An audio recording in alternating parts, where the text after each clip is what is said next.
네, 앞 시간에 우리가 이 세이와 우타키가 유네스코에서 실시하는 하나의 실험 대상이었다고 말씀을 드렸습니다. 처음부터 그러면은 이 성지 관리가 어떻게 되는지 한번 살펴보도록 하겠습니다. 처음부터 신앙을 가진 어떤 전성자의 존재를 전제로 해서 진행을 해온 이 세이와 우타키의 문화유산화이지만은 보호를 취지로 한 세계유산에 등재됨으로써 역설적으로 그 환경은 크게 변하게 됩니다. 그 이유는 유산 소재지 사람들, 특히 이제 행정에 있어서 세계유산 등재는 외부로부터 인정을 받는 그런 기회가 됩니다. 그리고 사실상 문화유산을 개발 자원으로 하는 성질을 내포하고 있기 때문입니다. 문화유산의 보호와 활용, 이 두 가지는 두 마리의 토끼를 본래 동시에 잡는다고는 사실 보장을 할 수가 없습니다. 다른 벡터, 어떤 방향성을 지닌 실천의 동시 병행이 현장에 초래한 변화를 전성자의 변화라는 관점에서 필자는 살펴보고 있습니다. 그래서 문화유산화 과정에서 세이와 우타키의 관리기구가 이제 확립이 되자 기존보다 다양한 입장의 사람들, 기관이 관리에 관여하게 되었습니다.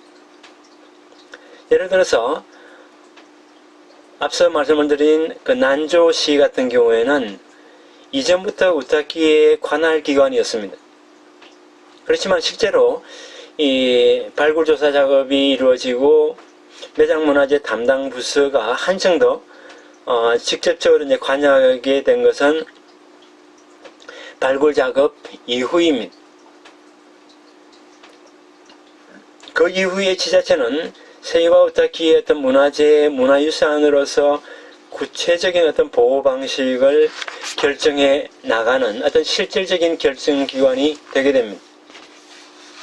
그래서 세계유산 등재 이후에도 그러한 역할은 변함이 없습니다. 그렇다고 하지만은 자치단체의 어떤 역할은 어디까지나 장기적으로 문화재를 보호, 활용하는 것이 있고 일시적인 어떤 관리 업무에는, 일상적인 관리 업무에는 관광협회라든지 아니면 자원봉사단체가 하고 있습니다.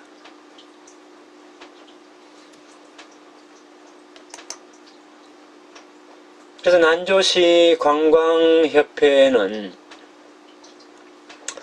관광 상업적인 측면의 어떤 관리에 이제 관여를 하고 있고 보호와 활용을 놓고 봤을 때에 활용에 중점을 두고 있습니다. 구체적으로 세이와 우타키의 어떤 자료관이라든지 아니면 선물 가게를 이렇게 운영을 한다든지 입장권을 판매하는 등 시에서 위탁을 받아서 주차장 관리까지 하고 있습니다. 또 협회는 시와 난조시와 그 다음에 상공회에 의해서 설립이 되었지만은 어디까지나 민간기관입니다. 그래서 위탁료 판매 이익으로 어떤 독립채산제로 이렇게 운영이 되고 있습니다. 또 하나는 자원봉사단체입니다.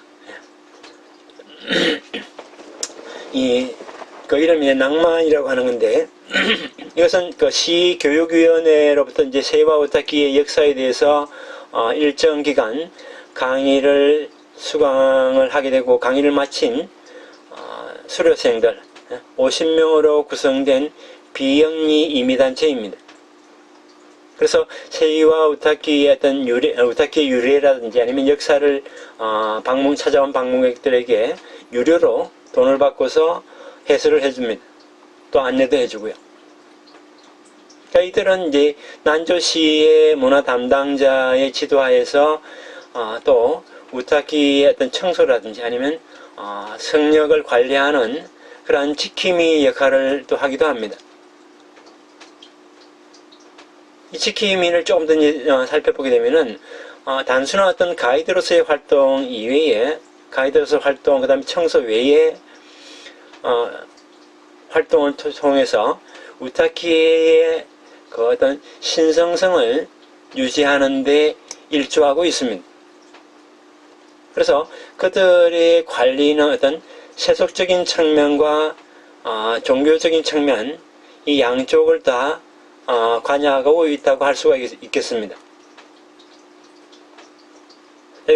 결과적으로 사실 우타키의 관리는 난조시, 그 다음에 자원봉사단체의 가이드들, 그 다음에 관광협회, 이 밖에 이제 주민은 봉사자로서 또 이제 학습을 하고 등록 후에 이제 활동을 할 수가 있는데, 이제 이렇게 하면서 체계적인 관리 체계가 확립이 된 반면에 우타키의 존재가 점점 이제 지역에서 벗어나고 있는 그런 상황이 벌어지고 있습니다. 그래서 이 점은 우타키의 문화유산화가 가져온 하나의 중요한 변화라고 할 수가 있습니다. 제가 앞서 두 개 마을에서 주로 이렇게 관리를 해왔다고 제가 설명을 드렸습니다. 그러던 것이 세계유산이 등재됨으로 인해서 좀 더 난조시 공무원들, 시에서 적극적으로 관여를 하고, 또 관광협회가 이렇게 만들어지면서 관광협회도 관여하고, 또 새롭게 자원봉사단체가 만들어지면서 관여를 하고, 거기에 플러스 알파로 기존에 있는 지역 주민들이 관여를 하는 등, 이 관여 주체가 늘어나고 있다는 점, 중요한 변화라는 것입니다. 유네스코는 문화적 경관 이 카테고리를 신설했다고 말씀을 드렸는데, 이 문화적 경관과 동시에 세계유산 행정 지침이 되는 세계 전략도 발표를 했다고 말씀을 드렸습니다. 그래서 세계유산 활동이 지향하는 어떤 5가지 목표를 제시를 하고 있는데, 그 중에 공중의식을 계몽한다든지 아니면 적극적인 주민 참가를 독려한다든지 또는 지원을 육성하는 그러한 목표가 있습니다. 자연유산 혹은 물적인 어떤 문화유산만으로 구성되어 있었던 기존의 세계유산에서는 유산 보호를 우선한 나머지 주변 주민과 관리 측면 간의 어떤 빈번한 갈등이 발생하게 됩니다. 그러나 해당 장소에 어떤 역사적으로 관여해 왔던 사람들의 어떤 의미 부여라든지 아니면 실천이 없이 문화적 경관은 사실 가치가 없습니다. 또 문화적 경관에는 지역 주민의 어떤 생활 영역이 포함되어 있기 때문에 사람과 유산은 사실 불가분의 관계에 있습니다. 따라서 주민은 유산 관리에 적극적으로 참여하게 됩니다. 이 유산 관리가 관광협회라든지 아니면 자원봉사단체라든지 등등으로 이렇게 공개됨으로써 공개를 시킨다든지 아니면은 다원화하려는 유네스코의 그러한 안목은 유산에 대한 주민의 어떤 인지도를 높임으로써 유산의 장기적 보호와 주민의 경제적 아니면 문화적 수준 향상을 동시에 달성하려고 하는 그런 의도가 있습니다. 최근에 현지 공동체의 주민이 행정이나 아니면 상업 분야의 활동을 하면서 문화유산 관리에 관여하는 움직임이 각지에서 나타나고 있습니다. 그래서 유네스코의 의도는 단순히 건조물이라든지 아니면 공간을 보호하는 것이 아니라 관리에 참여하는 사람들이 공동체를 형성하거나 아니면 문화 보호에 대한 의식을 높이는 등 공공성을 띤 효과입니다.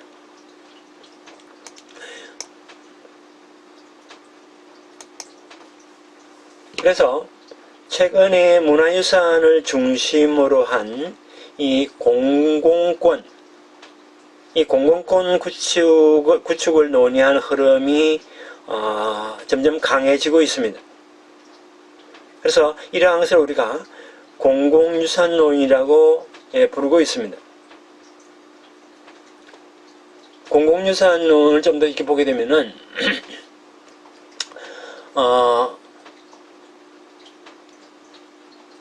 문화유산을 공공의 자원으로서 다루는 것을 말합니다.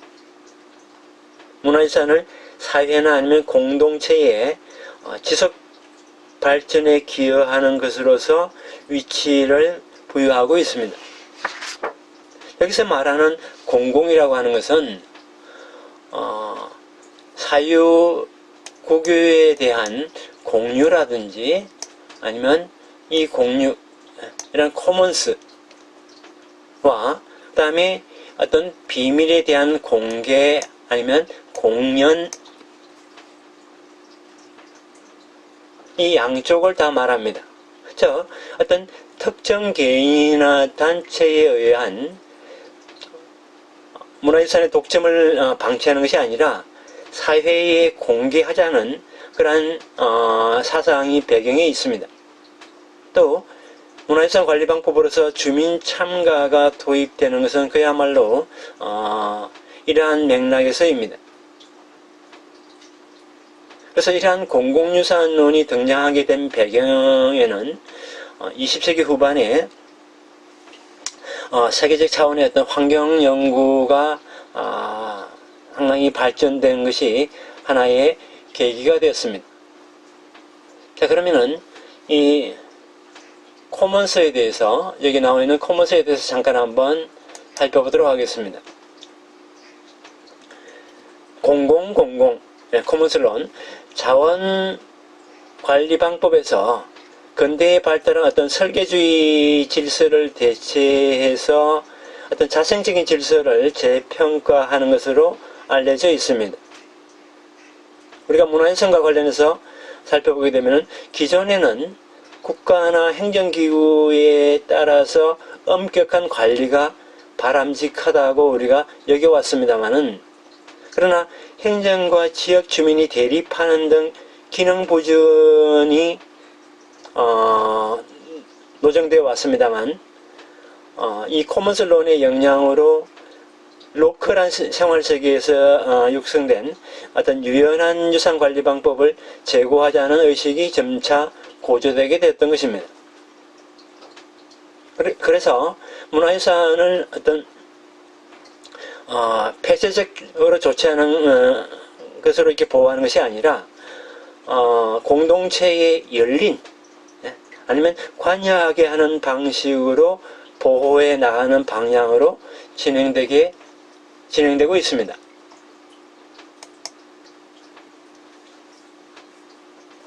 그래서 이 점에서 우리가 생각을 해보게 되면은 전성 주체의 입장이 다양화되고 있는 세이화 우타키 같은 경우는 그야말로 유네스코의 어떤 기대에 부응하는 열린 공공성이 높은 유산이라고 할 수가 있습니다. 그러나 실제로 현장에서 이 필자가 조사를 한번 해봤더니 이러한 이상적인 그림이 반드시 전부가 아니라는 것을 알게 되었다는 것입니다. 그 구체적인 사례로 새로 만들어진 관광협회라든지 아니면 자원봉사자 그리고 기존에 있던 어떤 문중 구성원 일반 참배객들을 이제 인터뷰해서 이제 살펴보니까 특히 공공성의 어떤 이상에서 벗어난 대상이 이 문중 구성원이라든지 일반 참배객이라는 것을 알게 되었다는 것입니다.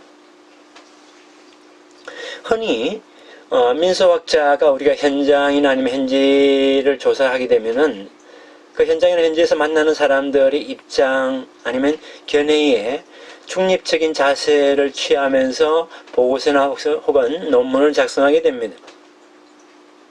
그렇지만 무의식적으로 인간관계에 좌우되면서 특정 인물의 어떤 입장을 긍정하거나 아니면 의식적으로 옹호하기도 합니다.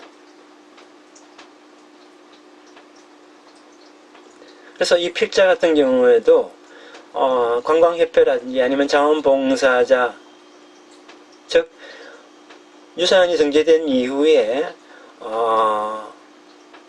주류와 관계에 있는 사람들을 기본적으로 조사를 했습니다. 그래서 그들의 입장 아니면 견해를 표방하는 사례에 익숙해 있었습니다. 다만 그러한 사람들 간의 어떤 관계와 다른 차원의 이야기로서, 즉 현지의 어떤 사실 차원의 이야기로서 공공공간으로 변해가고 있는 세이와우타키 보존 활용 정책의 주류에서 벗어난, 즉 비주류의 입장에 있는 사람들에 대해서 한번 우리가 살펴볼 필요가 있다라고 하는 것입니다.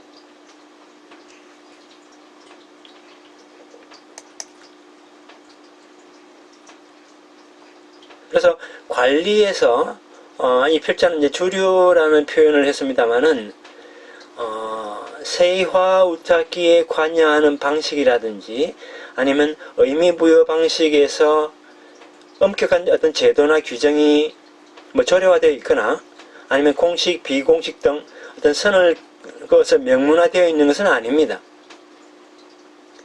그렇지만은 세계유산이라는 간판을 내건 난조시라든지 아니면 자원봉사단체라든지 아니면 관광협회가 관리에 전면에 나서게 되자 결과적으로 어떤 정통성이나 아니면 권위성을 가진 사람들과 그렇지 못한 사람들이 서서히 구분되어 간다는 것을 알게 되었다는 것입니다.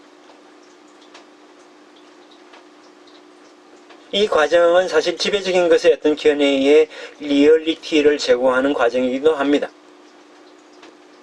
난조시, 그 다음에 관광협회, 자원봉사자는 유구왕국의 어떤 신앙 의례가 현지 주민들 사이에서 살아 숨쉬고 있다는 입장을 공식 견해로 삼고 있습니다. 왕국시대의 왕권의 어떤 신성성은 우타키 신앙에 유지되어 왔고 또 그러한 역사적 사실은 참배장소에 남은 어떤 향로라든지 아니면 항아리 등의 어떤 유물 또한 그 아가리 우마이 등은 어떤 의례를 통해서 현대인들에게 전승되고 있습니다. 그러한 이해나 아니면 인식은 난조시 관광협회의 인쇄물에도 기록되어 있습니다. 자원봉사자가 방문객을 안내할 때에도 또 구두로 설명하기도 합니다. 최근에는 여행 가이드라든지 아니면 잡지에서 이 세이와우타키를 파워스팟이라는 표현을 사용을 하고 있습니다. 이러한 점에 대해서 관광협회라든지 아니면 자원봉사자들은 쓴소리를 내기 시작합니다. 왜냐하면 세이와우타키는 어디까지나 유구왕국 최고의 우타키이고 그 다음에 미디어에서 한때 유행거리와 같이 다루어져서는 안 된다고 강한 자부심을 가지고 있기 때문입니다.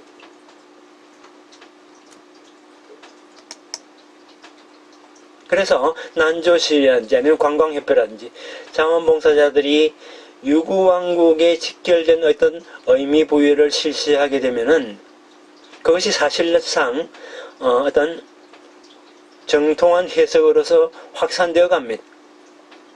어떤 자원봉사자가 세이와우타키와 유구왕국의 관련성을 이야기할 때에 그 사람의 말은 단순히 한 개인의 견해가 아니라 난조시의 문화정책을 뒷받침하는 것이 될 것이고 게다가 더 나아가서는 일본의 문화청 그 다음 또 나아가서는 유네스코가 그 뒤에 있습니다.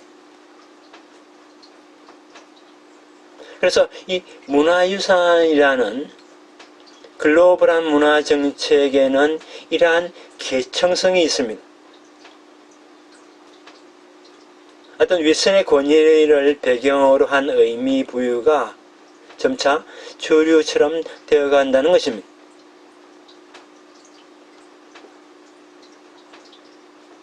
이렇게 세이와우타키는 문화유산화를 배경으로 점차 일원화되어 가고 있습니다. 이것을 뒤집어 보게 되면은 유구왕국의 연관성이 희박한 서민의 아니면 주민의 신앙이나 의례의 중요성은 상대적으로 낮게 보입니다. 그것이 공공화되어가는 성지에서 지역 주민과 민간 종교 관계자가 뒤처지는 이유입니다.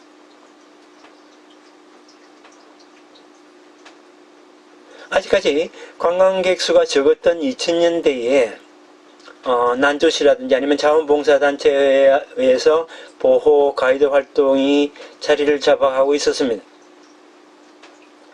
당시 이 우타키에 들어가는데 사실 입장권이라든지 아니면 출입 관리를 체크하는 직원이 없었습니다. 그래서 몇몇 관광객을 제외하면은 인근 마을 주민 아니면 문중 구성원들의 어떤 참배자 혹은 종교 관계자인 무속인과 그 의뢰인이 가끔 찾아오곤 했습니다. 이 속에 유네스코나 관리자 측에서 바람직하다고 자리매김되는 살아있는 신앙이 나타납니다. 그리고 앞서 이야기한 아가리우마이 등이 그렇습니다. 한편 민간 종교 관계자나 그 의뢰인의 참배는 유구왕국의 어떤 제사와 관계가 없는 개인적인 사정에서 찾아오는 사람들로 여겨졌습니다.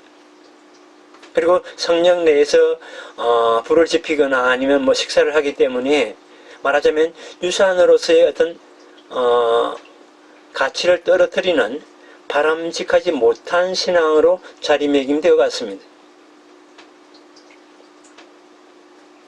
가끔 오키나와에서는 이렇게 제사를 지낼 때에 우치카비라고 하는 모조 지폐를 태워서 기도를 올리기도 합니다. 그것을 이제 우타키에서 하는 것은 뭐 화재의 위험성이 있기 때문에 환경 미화 차원에서 금지가 되었습니다.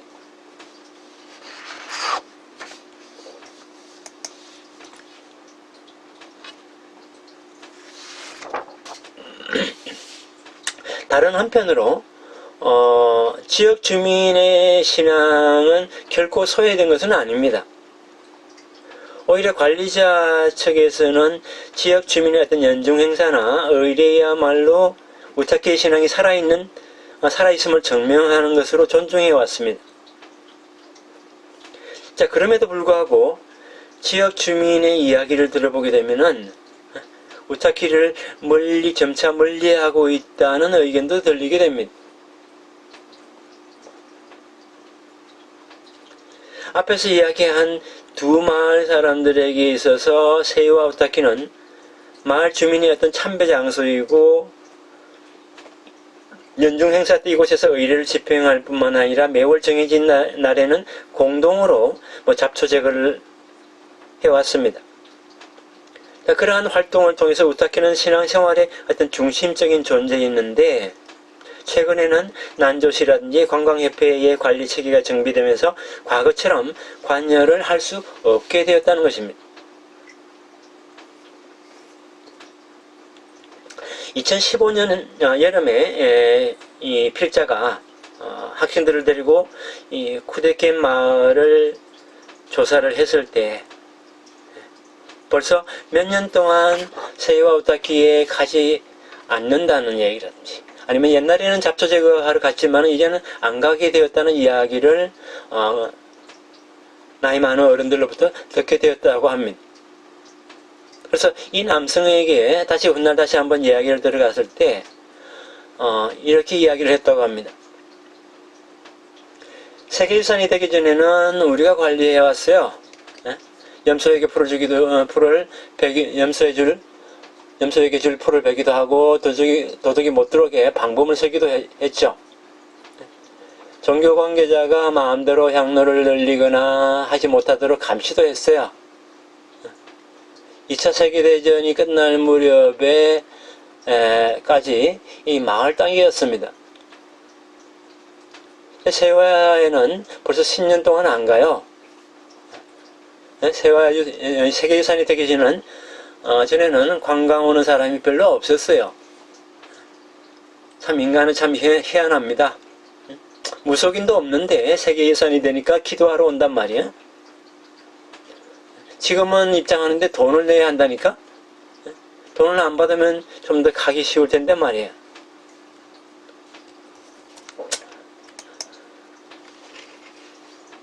이 돈이라고 하는 것은 앞서 이야기한 그 입장료를 말합니다. 이 점에 대해서는 다양한 의견이 있습니다. 예를 들어서 지역 주민 아니면 기도하러 오는 사람들한테도 돈을 받는 것은 이상하다는 것입니다. 기도의 기준이 뭔지 모르겠다는 겁니다.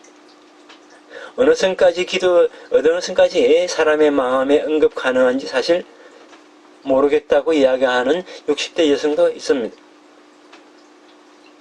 자, 이런 의견이 있는 것처럼 참배라는 종교적 행위를 인위적으로 관리하게 된 사실에 대해서 불만을 가지고 있음을 우리가 알 수가 있습니다.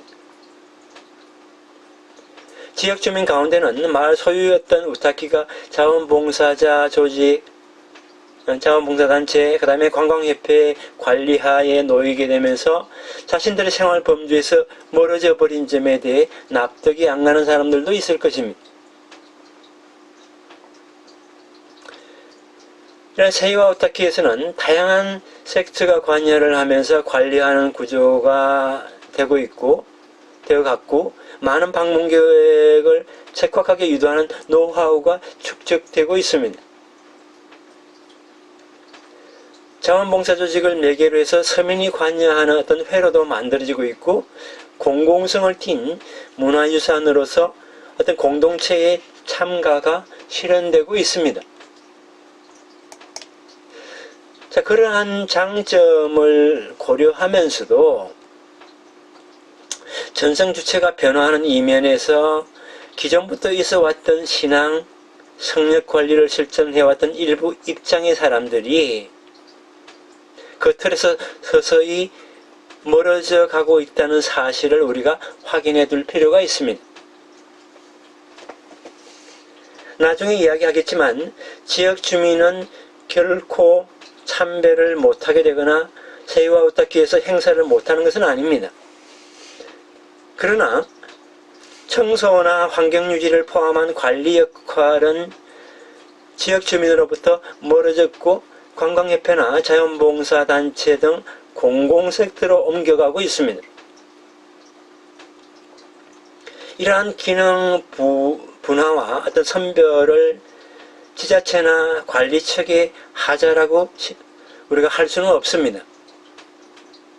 오히려 이러한 변화는 문화유산이라는 구조의 근본적 성질에 유례하는 것은 아닐까.